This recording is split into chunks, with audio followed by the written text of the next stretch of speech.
Film शुरू होती है लस्माना नाम की एक आदमी को दिखाने से, जो एक दिन अपने घर में एक प्रीस्टेस को बुलाता है। प्रीस्टेस लस्माना के साथ घर की बेसमेंट में गई और वहाँ काला जादू करने लगती है, जिसके लिए उसने बकरी का कटा हुआ सर अपने सामने रख दिया। ये सब लस्माना के कहने पर ही किया जा रहा था, क्योंकि वो अमीर होना चाहता था। प्रीस्टेस उससे कहती है कि जो मैंने तुमसे मंगवाया था वो लाकर दो मुझे। तब लस्माना अपने बैग में से एक औरत के बाल और कुछ पैसे निकाल कर उसे दे देता है, तो वो उन बालों को कागज में लपेट कर खुद खा जाती है, जबकि अपने बाल तोड़कर लस्माना को खिला देती है। फिर वो लस्माना के सामने पैसों को जलाकर उसके हाथ पर चाकू से कट लगा देती है, जो चीज हालांकि जादू का हिस्सा ही था, लेकिन लस्माना को दर्द होने की वजह से वो प्रीस्टेस को बुरा भला कहने लगता है और दूसरी तरफ अपना मुंह कर लेता है, जबकि उसके पीछे प्रीस्टेस हवा में उड़ने लगती है। अब जब लस्माना मुड़कर उसकी तरफ देखता है तो प्रीस्टेस को ऐसी हालत में देखकर वो दंग रह गया और अब उसे भी प्रीस्टेस की जादुई ताकतों पर यकीन हो गया था। वो उसके सामने घुटनों पर बैठ गया,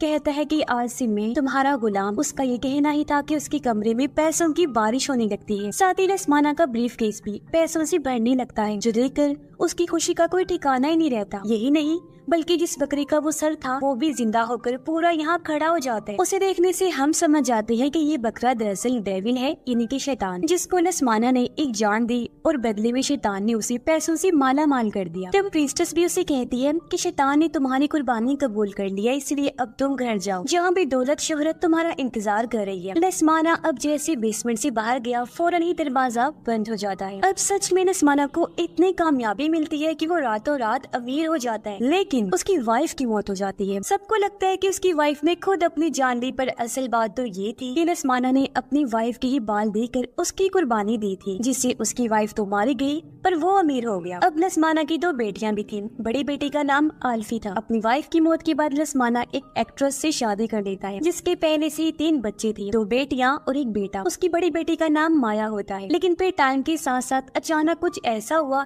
कि लस्माना को बिजनेस में नुकसान होने लगता है। उसके हालात इतने खराब हो गई कि उसे अपना सब कुछ बेचना पड़ जाता है। सिर्फ एक वही घर बचता है जो हमने मूवी की शुरुआत में देखा था, और वो घर आल्फी के नाम था। अब कहानी प्रेजेंट की दिखाई गई, मौजूदा वक्त की, जहाँ लस्माना की बड़ी बेटी आल्फी के पास कॉल आती है और उसे हॉस्पिटल बुलाया जाता है। दरअसल आल्फी अपनी मॉम के मरने और डैड की दूसरी शादी से दुखी थी और पिछले 10 साल से वो अकेली ही रह रही। हॉस्पिटल जब वो जाती है तो पता चला कि लस्माना की तबीयत बहुत ज्यादा खराब है और वही हॉस्पिटल में दाखिल है। हॉस्पिटल आकर उसकी मुलाकात अपनी सौतेली माँ और सौतेले बहन भाइयों से होती है। नर्स उन्हें बताती है कि लस्माना को जिल्द की बीमारी है, साथ ही उसके जिस्म के अंदरूनी हिस्से भी खराब हो रहे हैं। लस्माना की जिल्द से बहुत गंदी स्मेल आ रही थी, इसलिए सारे लोग बाहर चले जाते हैं और अंदर उसके पास बस आल्फी ही रह जाती है। वो जब वहाँ बैठी थी तो अचानक लाइट चली गई। तभी लस्माना उसका हाथ पकड़ लेता है और एक डरावना सा हाथ भी हम देख पाते हैं, जो एक डरावनी औरत का था और वो पर्दे के पीछे से बाहर आ रही थी। वो आल्फी की तरफ बढ़ने लगी पर अचानक ही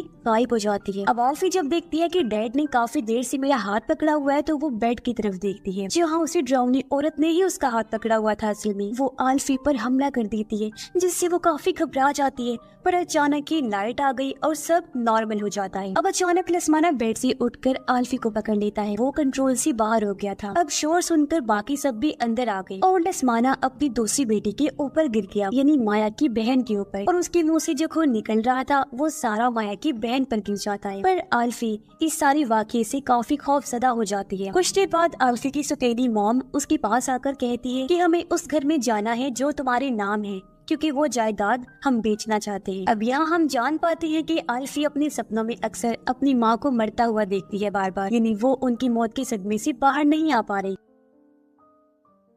अब अगले दिन आल्फी अपने उसी घर में जाती है, जो शहर से काफी दूर एक जंगल में था। घर काफी पुराना हो गया था। फिर आल्फी अंदर जाती है और जब वो बेसमेंट का दरवाजा देखती है तो उसे ताले के अलावा कीलों से भी मजबूती से बांधा हुआ था, ताकि ये खुल ना पाए। ऊपर कुछ पेपर्स भी लगे हुए थे, जिन पर मंत्र जैसा कुछ लिखा था और तस्वीरें भी बनी हुई। कुछ देर बाद आल्फी की सौतेली मॉम भी अपने बच्चों के साथ यहाँ आ जाती है। वो आल्फी की छोटी बहन को भी अपने साथ लेकर आई थी। ये लोग फैसला करते हैं कि हम घर के कागजात और कुछ जरूरी सामान ढूंढेंगे यहाँ, फिर कल वापस चले जाएंगे। अब आल्फी अपने रूम में चली गई, जहाँ उसका सौतेला भाई उसके लिए खाना लेकर आया, क्योंकि वही आल्फी को अपनी बहन समझता था और उसका ख्याल रखा करता था। वो जब बाहर गया तो उसकी बहन माया उसे औजारों वाला बॉक्स देकर कहती है कि ये लो, बेसमेंट खोलो, क्या पता वहाँ कोई जरूरी सामान हो। उधर आल्फी जब एक कमरे में गई तो वहाँ उसे बड़ी ही अजीब चीजें मिलती हैं जो काले जादू में इस्तेमाल होती हैं आमतौर पर। वहाँ उसे अपनी तस्वीर भी मिलती है जो देखकर वो हैरान रह गई कि ये यहाँ कैसे। अब माया बेसमेंट के दरवाजे पर लगे सभी पेपर्स को हटा देती है और उसका भाई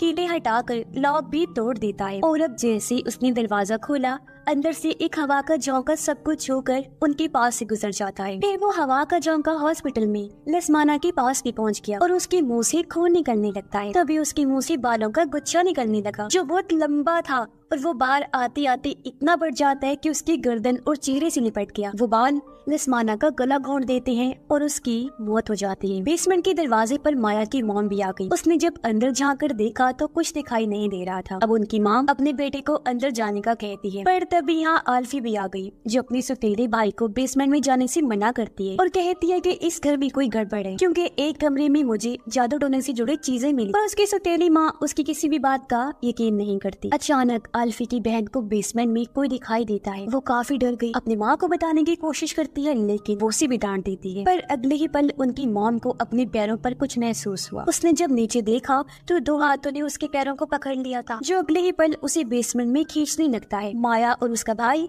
अपनी माँ को पकड़ लेते हैं। वो उसे बाहर निकालने की कोशिश करने लगी, पर वो जो भी चीज थी जो बेसमेंट में थी उसकी माँ को खींचकर अंदर ले जाती है। और अब वहाँ अंधेरे में से डरावनी आवाजें आने लगती हैं। सब बच्चे काफी घबरा गए। माया अपनी माँ को आवाज लगाती है जो एकदम से उसकी माँ उछलकर बाहर आई। वो माया पर हमला करके उसे पकड़ लेती है। उसकी माँ की हालत काफी खराब हो गई थी क्योंकि उसे किसी बुरी ताकत ने पोजेस्ड कर लिया था और वो पूरी तरह उसके कंट्रोल में आ गई थी। वो माया की बाजू पर काट लेती है। उसे बचाने के लिए आल्फी उसके सर पर हथौड़े से वार करती है जिससे वो वहीं गिरकर बेहोश। कुछ देर बाद माया की मॉम को फिर से होश आ गया और वो अपने सर से हथौड़ा निकालती है, लेकिन वो अभी भी पोजेस्ड थी। वो अजीब तरह से दरवाजे के ऊपर चढ़ती हुई दीवार पर चढ़ के बैठ गई और डरावनी आवाज में कहती है कि खुशहाली की कीमत जान देकर चुकानी पड़ती है। जिसके बाद वो खिड़की का कांच तोड़कर जंगलों की तरफ भाग जाती है। माया का भाई बेसमेंट का दरवाजा बंद करके आगे भारी सामान रख देता है, जबकि आल्फी माया की बाजू की पट्टी करती है। आल्फी की बहन ने अपने हाथ में एक अजीब सी काली डॉल पकड़ी हुई थी। वो आल्फी को बताती है कि ये मुझे एक कमरे से मिली। तब आल्फी उससे वो ले लेती है। माया का भाई उसे बाहर गाड़ी के पास बुलाता है और दिखाता है कि गाड़ी की तारें काट दी गई हैं, जो और किसी ने नहीं बल्कि इनकी माँ ने पोजेस्ड हालत में काटी थी। यानी ये लोग यहाँ से नहीं निकल सकते, बुरी तरह यहाँ फंस गए थे। आल्फी अपने सौतेले भाई को फोन देते हुए कहती है कि तुम पुलिस को या किसी ऐसे इंसान को कॉल करके बुलाओ जो हमारी मदद कर सकता है। जिसके बाद वो अपने भाई को छोटी बहन के पास ही छोड़कर माया के साथ निकल जाती है ताकि वो पास के गांव में जाकर माया के लिए कोई इलाज का बंदोबस्त कर सके, क्योंकि माया की हालत बिगड़ती जा रही। बारिश भी हो रही थी और ये लोग जब जंगल से गुजर रही थी तो इन्हें अपनी माँ मिलती है जो अब एक जगह पर बैठी अजीब हरकतें कर रही थी। उसे देखकर दोनों डर गई, फौरन छुप जाती है। अब आल्फी एक जगह पर आकर माया को यही रुकने का कहती है। फिर वो अपने बैग से हथौड़ा निकाल कर अपनी माँ को देखने जाती है। उसके पीछे से माया आल्फी के बैग से उसकी डायरी निकाल कर पढ़ने लगती है, जहाँ आल्फी ने अपनी सौतेली माँ और बहन भाइयों की तस्वीरों को खराब करके उनके बारे में बुरा भला लिखा हुआ था। यानी इस तरीके से आल्फी ने भरपूर उनके खिलाफ अपनी नफरत का इजहार किया था, जो देखकर माया को काफी बुरा लगता है। इसलिए कुछ देर बाद जब आल्फी वहाँ आई तो माया गुस्से में उसे कहती है कि दूर रहो मुझसे, समझी, मैं ही पागल थी जो कुछ देर पहले तुम्हें अपना हमदर्द समझ रही थी, जबकि तुम क्या करती रही हो हमारे पीठ पीछे, हमारे खिलाफ नफरत का भरपूर इजहार। मैंने सब देख लिया है तुम्हारी डायरी में।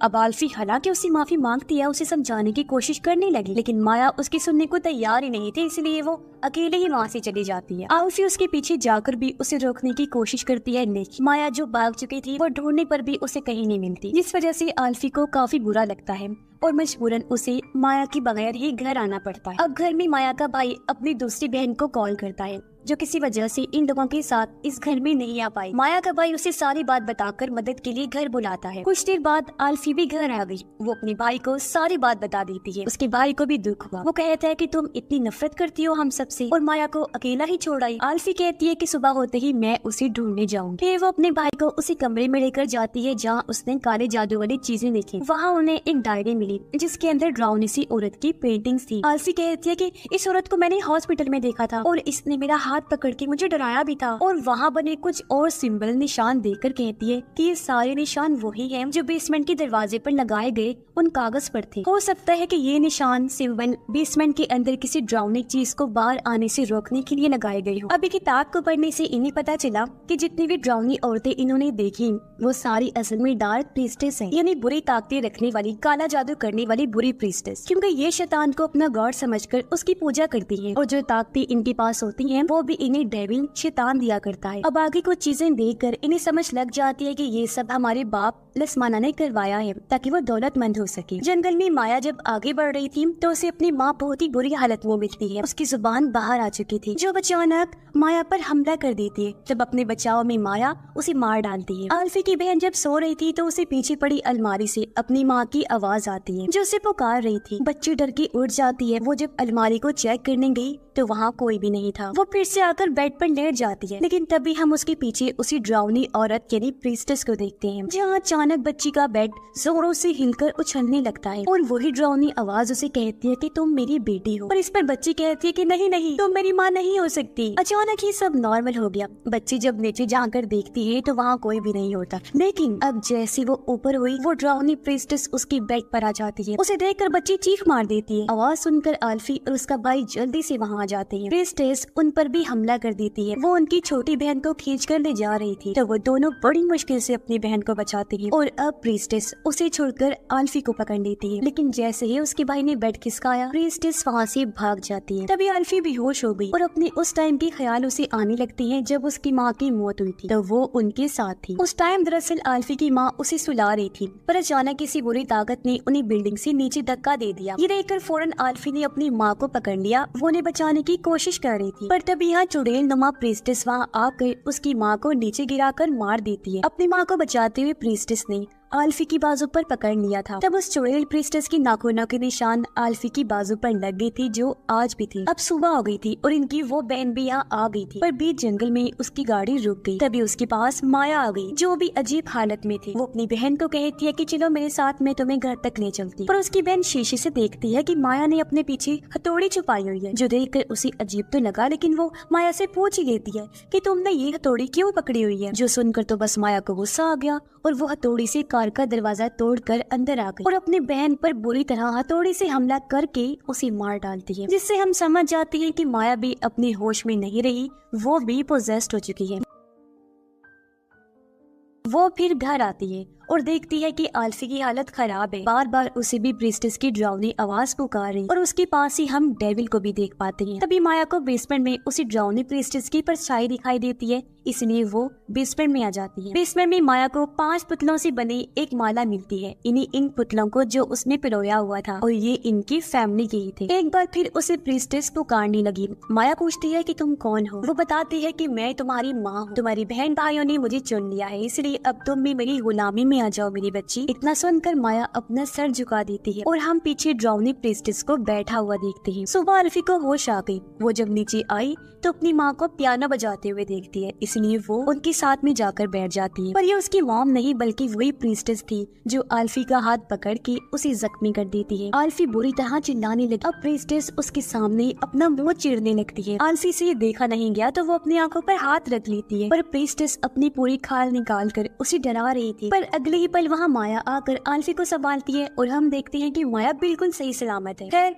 अब ये बहन भाई एक साथ बैठे हुए थे और आल्फी के उस बाजू की हालत खराब होती जा रही थी जिसे प्रीस्टेस ने पकड़ा था। आल्फी अपने भाई को कहती है कि देखो मेरी बाजू का भी यही हाल है और मेरी छोटी बहन का भी। जब से इसने वो काली सी गुड़िया हाथ में पकड़ी है इसका हाथ भी अजीब होता जा रहा है। अब आल्फी अपने भाई को बताती है कि तुम्हें याद है तुम्हारी मॉम यानी मेरी सौतेली माँ ने क्या कहा था कि खुशहाली की कीमत हमेशा जान देकर चुकानी पड़ती है। और जो ड्राउनी प्रीस्टेस हमें बार बार दिखाई दे रही है ना, उसने मेरी माँ को मारा था जब डैड ने पैसों के लिए उनकी कुर्बानी दी थी, और अब वही तुम्हारी माँ के अंदर भी है। वो हमें यहाँ से कभी नहीं निकलने देगी। चलो उठो, हमें अभी के अभी यहाँ से भागना होगा। पर एकदम से माया अजीब तरह से बोलती है कि वो तुम्हें कभी यहाँ से नहीं जाने देगा। माया की भाई को गुस्सा आ गया ये सुनकर। वो माया को पकड़ के कहता है कि कौन कौन नहीं जाने देगा, आखिर तुम किसकी बात कर रही हो। अब माया कोई जवाब तो नहीं देती बल्कि जोर जोर से हंसने लगती है, और ऐसा होते ही म्यूजिक अपने आप ही बजने लगा, सामान भी इधर से उधर उड़ने लगता है और घर से बाहर जाने के सभी दरवाजे बंद हो जाते हैं। पर माया फिर से वही बात करती है कि वो तुम्हें यहाँ से जाने नहीं देगा। तभी खिड़की से बाहर वही ड्राउनी प्रीस्टेस आ जाती है। माया का भाई उसे ढूंढने जाता है क्योंकि माया गायब हो गई। ऊपर एक कमरे में आकर वो देखता है कि माया अपना सर दरवाजे पर मारकर रो रही है। उसका भाई कहता है कि क्या कर रही हो तुम, चलो हमें यहाँ से चलना है। और अब वो जैसे ही मुड़ी, हम देखते हैं कि वो माया नहीं बल्कि वही प्रीस्टेस है। उसे देखकर वो डर से भाग जाते हैं, लेकिन जहाँ भी वो जा रहा था ड्राउनी प्रीस्टेस उसके सामने आ जाया करती थी। अब वो बड़ी मुश्किल से एक कमरे में आकर दरवाजा बंद कर देता है और देखता है कि उसके पीछे माया बैठी हुई। वो अपने भाई को बताती है कि वो जो है ना, वो आल्फी और उसकी बहन को हासिल करना चाहता है, यानी उनकी कुर्बानी लेना चाहता है। इस टाइम माया के हाथ में अपने भाई का पुतला था जो उसने माला में से लिया था। वो कहती है कि उस जंगल में हमारी माँ और दूसरी बहन को मार दिया है उसने, और अब वो दरवाजे के पीछे बैठा हमारा इंतजार कर रहा है। अब जैसे दरवाजा खुला, हम देखते हैं कि वहाँ वही डेविल था। माया कहती है यही सही टाइम है डेविल को आल्फी और उसकी बहन की कुर्बानी देने का, ताकि डेविल को उन दोनों की जान मिल जाए और लसमाना पर लगा हुआ कर्ज श्राप खत्म हो जाए। क्योंकि आल्फी और उसकी बहन लसमाना की पहली वाइफ के बच्चे थे, तो उनकी माँ मर गई, जिसके बाद आल्फी और उसकी बहन के कुर्बान होते ही सब ठीक हो जाएगा और हम शैतान के गुलाम बच जाएंगे, जिससे हम बहुत पावरफुल हो जाएंगे। पर उसका भाई आल्फी और उसकी बहन को कुर्बान करना और शैतान की गुलामी करना नहीं चाहता था, जिसके लिए वो साफ साफ मना कर देता है, जिस वजह से उसे गुस्सा आ गया। अब माया के हाथ में अपने भाई का पुतला तो था ही, जिसका वो हाथ तोड़ देती है। पुतले का हाथ टूटते ही उसके भाई का हाथ भी टूट गया, पर वो अपनी जान बचाकर भागने लगा। लेकिन फिर माया पुतले की टांग तोड़ देती है, जिससे उसके भाई की भी टांग टूट गई और वो सीढ़ियों से नीचे गिर जाता है। उसके सामने आल्फी और उसकी बहन भी थी, और अब माया उन दोनों के सामने ही पुतले का सर तोड़कर अलग कर देती है। ऐसा होते ही उसके भाई का सर भी जिस्म से अलग हो जाता है और भयानक उसकी मौत हो जाती है। ये देखकर दोनों बहनें काफी डर जाती हैं, और अब माया आल्फी की बहन का पुतला उठाती है। ऐसा होते ही कोई ताकत उसे बेसमेंट में खींच ले जाती है। फिर माया आल्फी का पुतला उठाकर जमीन पर रखती है। ऐसा होते ही आल्फी उल्टी हो जाती है, और अब जैसे जैसे माया ऊपर से नीचे पुतले को उछालने लगी, वैसे ही आल्फी भी उछलने लगती है, जिससे वो बेहोश हो गई। कुछ देर बाद जब आल्फी को होश आया तो वह खुद को बेसमेंट में पाती है, जहाँ उसे अपने सामने पास्ट यानी माजी दिखाया गया कि जब प्रीस्टेस आल्फी की माँ के मरने के बाद रिचुअल यानी जादू कर रही थी, तो यहाँ लसमाना फिर से आया था। प्रीस्टेस उससे पूछती है कि जो मैंने तुमसे मंगवाया था क्या तुम वो लेकर आए हो। लसमाना कहता है कि नहीं, मैं नहीं ला सकता क्योंकि वो मेरी बेटी है, तो मैं नहीं चाहता कि आल्फी को कुछ भी हो। असल में प्रीस्टेस ने आल्फी के बाल मांगे थे क्योंकि वो उसकी माँ के बाद आल्फी पर जादू करने वाली थी, उसकी कुर्बानी भी शैतान को देने वाली थी। प्रीस्टेस कहती है कि तुम ऐसा नहीं कर सकती, तुम्हें शैतान के साथ किया गया वादा पूरा करना होगा। तब लसमाना उसे बाल दे देता है, पर प्रीस्टेस गुस्से में वो बाल आग में फेंक देती है क्योंकि वो जान गई थी कि ये किसी और के बाल लेकर आया है। प्रीस्टेस उस पर चिल्ला कर कहती है कि तुमने मुझे धोखा दिया है, और अब लसमाना वहाँ पड़ा चाकू उठाकर प्रीस्टेस पर वार करके उसे मारने लगता है। मरने से पहले प्रीस्टेस लसमाना के बाल उखाड़कर कागज में लपेटकर खा जाती है, और यहाँ वो लसमाना को बद्दुआ देती है कि जल्दी तुम अपना सब कुछ खो दोगी। पर लसमाना ने उसकी बात को नजरअंदाज करके वहीं बेसमेंट में प्रीस्टेस की लाश को गाड़ दिया था। ये सब देखने के बाद आल्फी ने जब पीछे मुड़कर देखा तो वहाँ उसकी बहन बेहोश पड़ी थी, जहाँ उसके पास माया थी और हाथ में उसने आल्फी का पुतला पकड़ा हुआ था। वो पुतले में कीड़े चुभोने लगती है, जिससे आल्फी को तकलीफ होने लगी। फिर वो पुतले का गला घोटने लगी तो आल्फी का सांस भी बंद होने लगा, लेकिन वो माया के गले में उसका पुतला देख लेती है। ये देखकर आल्फी को एक आइडिया आया, वो जोर जोर से हंसने लगती है। माया को ये देखकर गुस्सा आ गया। वो आल्फी के पास जाकर कहती है कि इसमें हंसने वाली कौन सी बात है। फिर वो दूर जाकर आल्फी के पुतले की टांग तोड़ने लगती है, पर ठीक तभी आल्फी भी माया को उसका पुतला दिखाकर चिढ़ाने लगती है, जो उसने तब चुरा लिया था जब अभी माया उसके करीब आई। ये देखकर माया डर गई। तभी आल्फी उसका पुतला आग में फेंक दी और यहाँ माया भी आग में जलने से मारी जाती है। अब आल्फी जमीन में गड़ी प्रीस्टेस की लाश निकाल कर उसका पेट चीरती है और अंदर से नस्माना के बाल बाहर निकाल कर उन्हें आग में फेंक देती है ताकि ये कर्ज खत्म हो सके। ऐसा होते ही आल्फी पूरी तरह से ठीक तो हो जाती है, पर पीछे से प्रीस्टेस बाहर आकर उसे खींचकर कब्र के अंदर ले जाती है जो गड्ढे की तरह थी, जिससे आल्फी बेहोश हो गई। जब उसे होश आई तो वो प्रीस्टेस की लाश के साथ ही लेटी होती है और उसका पूरा जिस्म बालों में लिपटा हुआ था। आल्फी चाकू से बाल काट कर खुद को आजाद तो कर लेती है, लेकिन वो इस गड्ढे से बाहर नहीं निकल पाती। पर तभी एक हाथ अंदर आया जो उसकी मदद के लिए आया था। आल्फी उस हाथ को पकड़कर बाहर आ जाती है, जो और किसी का नहीं बल्कि उसकी बहन का ही था। अब कर्ज पूरी तरह से खत्म हो गया था, इसलिए आल्फी और उसकी बहन को किसी से कोई भी खतरा नहीं था। वो दोनों सही सलामत थी और इस घर को छोड़कर वापस चली जाती है और ये फिल्म भी इधर ही खत्म हो जाती है।